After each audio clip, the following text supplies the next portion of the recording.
The Chinese Coast Guard has seized a small sandbank in the South China Sea, according to state media reports. State broadcaster CCTV released images showing 4 officers dressed in black and holding the Chinese flag while standing on the disputed Sandy Cay reef in the Spratly Islands. CCTV reported that China had implemented maritime control and exercised sovereign jurisdiction over the reef earlier in April. Both China and the Philippines have laid claims to various islands in the region. Later on Sunday, the Philippines announced that it had landed on 3 sandbanks and released a photograph of officers holding their national flag in a pose that mirrored the Chinese photo.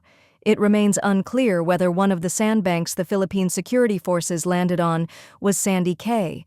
In a statement, the National Task Force West Philippine Sea (NTF-WPS) said it observed the illegal presence of a Chinese Coast Guard vessel about 1,000 yards (914 meters) from one of the sandbanks, along with 7 Chinese militia vessels.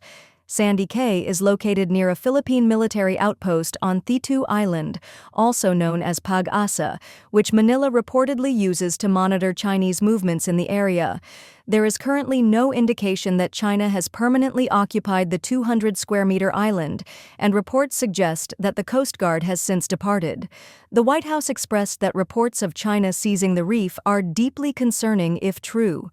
James Hewitt, a spokesperson for the U.S. National Security Council, warned in comments reported by the Financial Times that actions like these threaten regional stability and violate international law, and noted that the White House is consulting closely with our partners.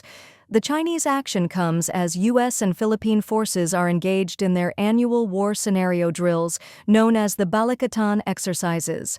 China has criticized the drills, labeling them as provocative. Around 17,000 personnel are participating in the exercises over the coming days.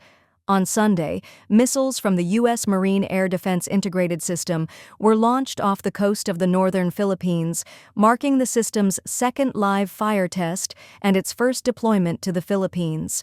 The exercises are also set to include the U.S. Anti-Ship Missile System, NMESSI.